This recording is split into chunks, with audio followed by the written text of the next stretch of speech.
Hey everybody, the Johnny Cage here, welcoming you back for Let's Play more Pokemon Leaf Green, and this is it guys. This is going to be the second to last part, and here I am showing you a brief rundown of the 6 Pokemon that I'm going to be using.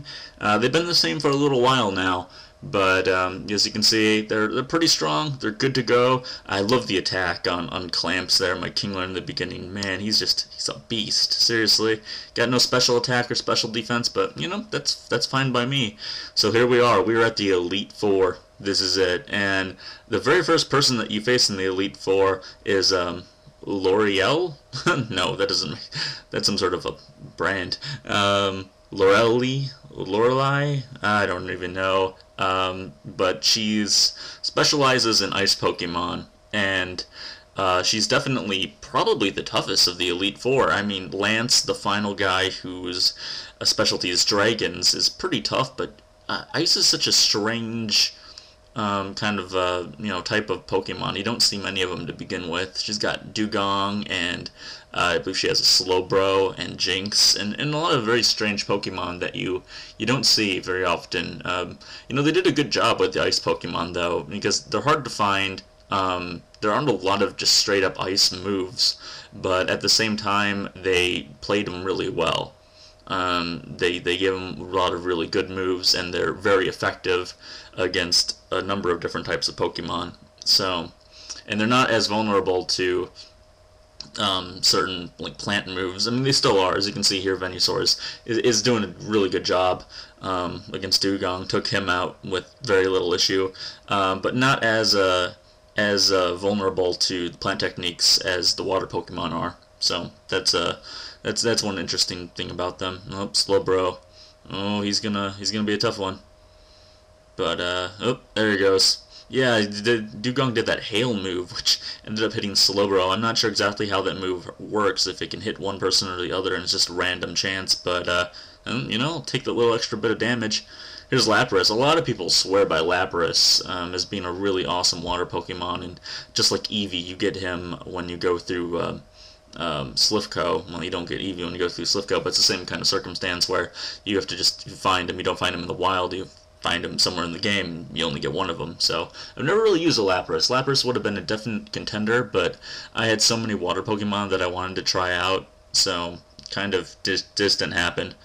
Maybe in like a bonus video that I plan on doing after I've beaten the game, we'll go back and we'll play with Lapras, amongst others. I actually got some rare Pokemon that I haven't mentioned that I'll show in the bonus video, but I guess this is just a new thing in these games, because I had never seen them up till this point, and that was 2 areas that I particularly trained a lot in were the Diglett Cave for my water Pokemon, and then Victory Road, obviously, because that's where the best highest level wild Pokemon are, so you can level up the best there.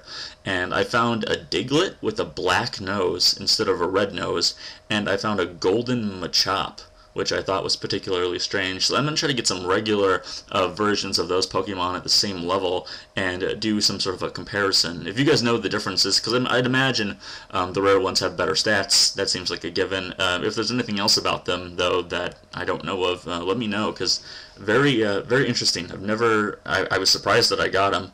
I've never seen them before, really. I saw one other person in the playthrough get a golden Pidgey, so I kind of knew that they existed, but with the amount of times that I've played this version of Pokemon in particular, I'm surprised I'd never run into them before. So, oh well, that's how that goes, I suppose. But let's see. My good buddy on YouTube, SW2KX, asked me one last question. As I said before, this end of Pokemon's all about shoutouts and questions, and he asked me how I got my username of the Johnny Cage, and that's kind of worth mentioning because I had never brought it up before, and I meant to actually in that 100 subscribers video bring up how I got that, because it's kind of fun. It actually makes a little bit of sense how I got it. First of all, there are 3 main things. First of all, my real name is John, so John, Johnny, that kind of went together, although no one's really called me Johnny until I got into like college, and then a lot of people started calling me Johnny for some reason, and it's kind of a kiddish name, but at the same time I didn't really particularly mind it. It's just funny that it started up so late in life. It actually, well, I take that back, it didn't start in college, it started when I worked at a pizza place, like when I was like 18, and the head cook there, his son was named Johnny, and I was named John, so he just called me Johnny, and I didn't mind that at all.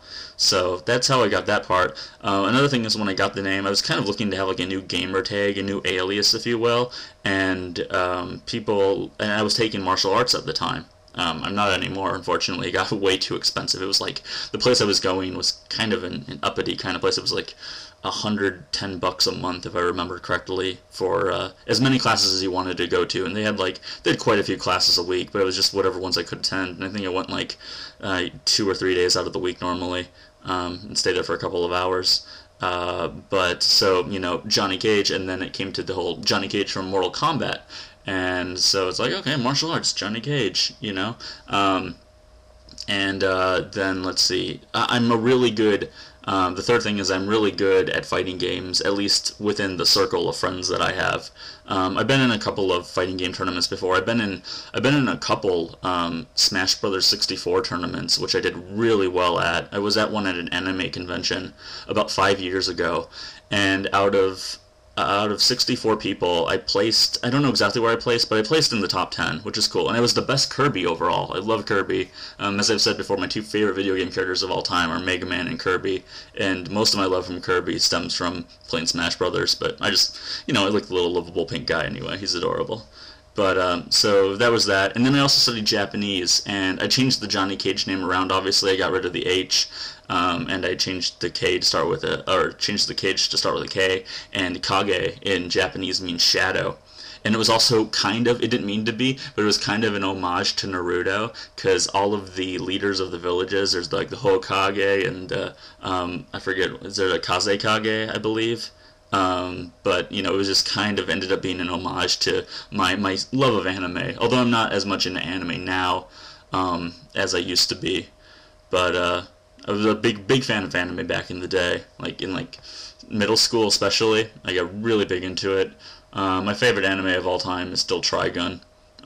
Close second would have to be Cowboy Bebop, and there are a lot of other obscure animes I could say that I like. But the thing about it is that I think that a lot of people go through kind of a pretentious period in their life where they want to have their favorite thing be something that's off the beaten path, that's not like the super popular kind of thing, but stuff is super popular because it's really good. I mean, that's the bottom line about it. So I don't know if I can think of any anime off the top of my head that I really loved that are kind of unknown.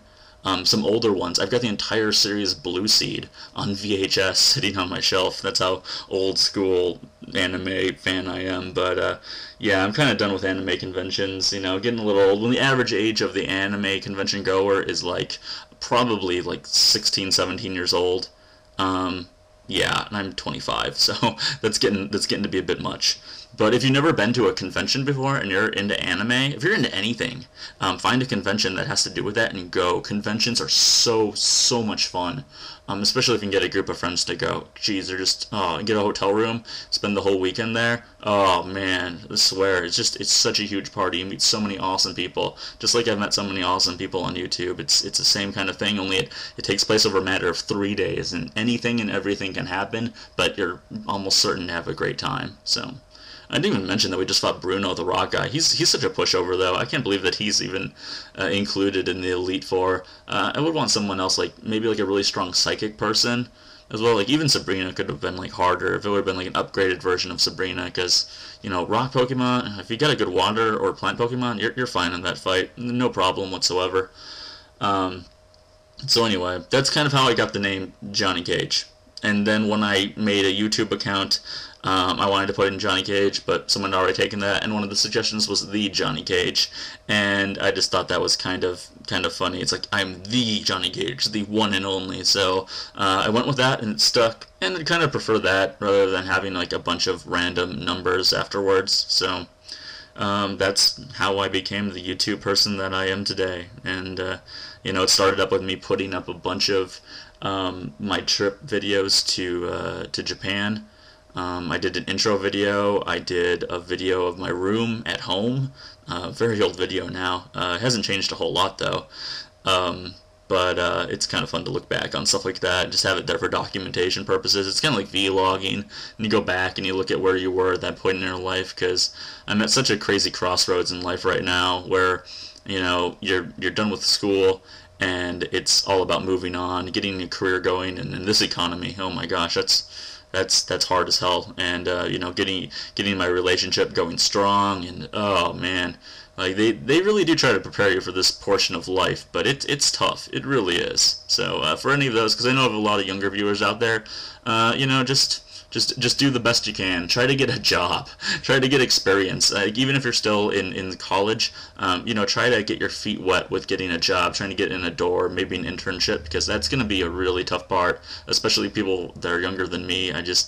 You know, I'm kind of a businessman, and in my business kind of sense, I can't see the economy getting a whole lot better in the near future than it is right now. But you know, I'm also not an econ major, or I wasn't an econ major, so it doesn't really matter too much.